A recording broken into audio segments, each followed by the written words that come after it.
Good afternoon, everyone. My name is Sagar Chavda. My presentation topic is Shakespeare's Macbeth and Hollinshed's Chronicles, from historical chronicle to tragic masterpiece. Here is my academic and presentation details. This is the table of content. The research question and hypothesis is research question. To what extent were Shakespeare's adaptations of Holinshed's Chronicle in the tragedy of Macbeth driven more by the artistic pursuit of creating a psychologically complex tragedy than by the political necessity of appealing to his royal patron, King James I? Here is the hypothesis. Shakespeare's adaptations of his source material in Macbeth demonstrate a synthesis of purpose, where the political need to flatter King James I provided the framework and opportunity for his dramatic innovations. The two motivations are inextricably linked and mutually reinforcing. Here is the introduction. From Chronicle to Tragedy, the making of Macbeth. In this presentation, we will analyze Shakespeare's Macbeth as a purposeful adaptation of his primary source, which is Holinshed's Chronicles. Our central argument is that Shakespeare's alterations were a calculated synthesis of artistic and political motives. We will demonstrate that key changes to characters, timeline, and the supernatural were dual-purpose innovations. They serve to create the psychological depth required for tragedy, flatter the political and intellectual interests of King James I. The main source for Shakespeare's play Macbeth was Holinshed's Chronicles. Every story has a beginning, and for Macbeth, it has its sources as Holinshed's Chronicles. The real king, Macbethard Mac Findlech, was an effective ruler for 17 years. He killed his predecessor, King Duncan, in open battle, a common practice for the time. And in Holinshed's Chronicle, the main source of Shakespeare's drama, it portrays a man who ruled justly for 10 years before becoming a tyrant. Holinshed's narrative, the raw material. These are the elements that Shakespeare borrowed from Holinshed's narrative. The prophecy, the encounter with the three women in strange and wild apparel is taken directly from Holinshed. The murder plot, the specific method, killing a sleeping king and framing his guards, is borrowed from Holinshed's separate account of Donald's murder of King Duff. The history of killing Duncan is totally different.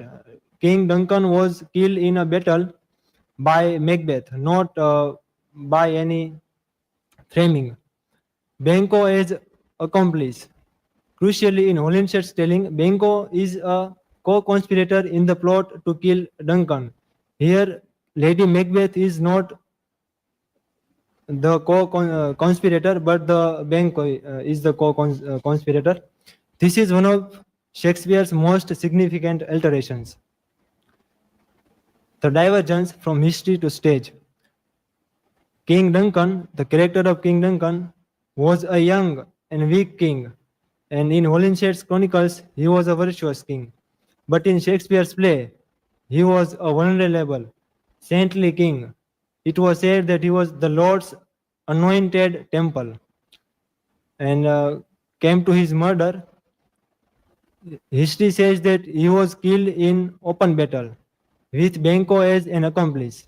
But in Shakespeare's play, a treacherous assassination, Macbeth acts alone, but with his wife's urging, Lady Macbeth.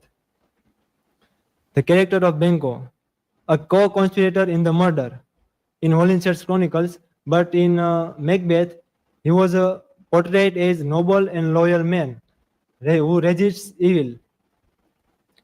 For Lady Macbeth, a minor figure noted for her ambition in Holinshed, she was only portrayed in a very low manner, but in Shakespeare's drama, she was a central driving force of the play and a catalyst for the tragedy, who conspires against King Duncan, and the timeline of Macbeth was 17 years, and out of 17 years, 10 were good, and later 7 years were tyrannical in Holinshed's Chronicle. But in Shakespeare's play, the timeline is compressed, rapid descent into tyranny and chaos. So here the question comes that what is the main purpose of Shakespeare behind this divergence? The first one may be dramatic necessity. Shakespeare's changes were first and foremost the choice of a master dramatist. The three main dramatic necessity would be elevating the crime, creating urgency, foreshadowing the end. By making King Duncan a benevolent, saintly king, Shakespeare transforms his murder from a political act into a heinous moral crime, raising the dramatic stakes. Considering the 17-year reign creates a breathless, catastrophic, and atmospheric that mirrors Macbeth's frantic attempts to secure his power. Shakespeare alters Holinshed's account of the Dunsinane prophecy. In Holinshed, Macbeth is advised by certain wizards, while Shakespeare gives the prophecy to the witches, tightly integrating it into the play's supernatural architecture. And the main reason behind including witches in Shakespeare's Macbeth was to flatter King James I, who liked such kind of supernatural elements. And about reshaping of the cast and characters, Lady Macbeth, the catalyst, she is elevated from a footnote in Holinshed to a figure of immense psychological depth. She is the initial driving force who calls on spirits to unsex me here. In case of Banquo, by making Banquo innocent, Shakespeare isolates Macbeth in his guilt. Banquo serves as a moral foil, the man whose bosom franchised and allegiance clear, keep him from corruption. Crafting a tragic hero, a psychological study.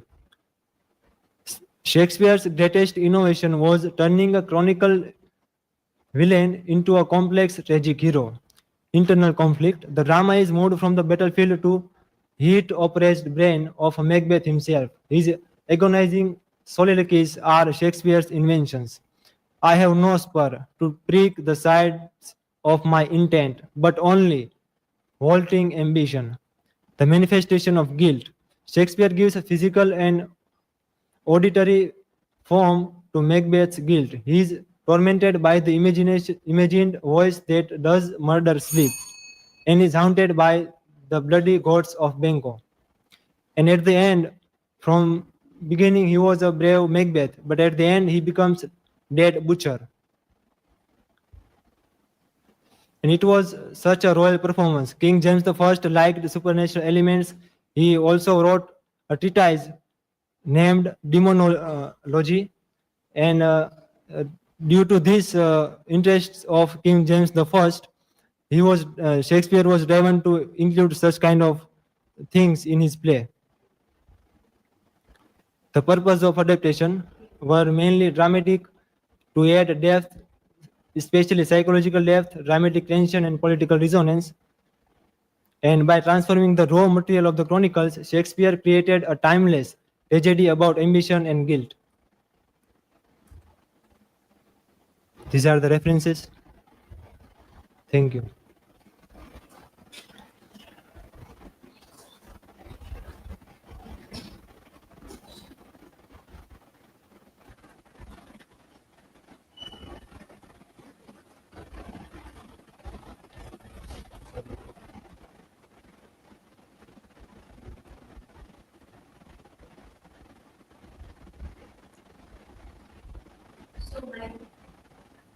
My question to you is, in Holinshed's Chronicles, what role does Lady Macbeth play in King Duncan's death? In Holinshed's Chronicle, Lady Macbeth is not much involved, and a kind of round character. She is just described in footnotes, but in Macbeth, she is one of the central characters.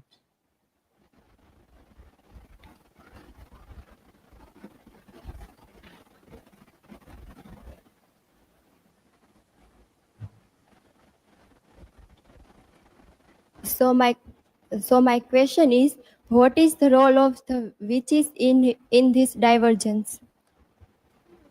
The role of the witches is one of the significant role and purpose in this divergence as King James I, in which rule Shakespeare did write his play Macbeth, and King James I liked supernatural elements. He wrote a treatise named Demonologia, and due to these political purposes, Shakespeare included witches, the role of witches. Thank you.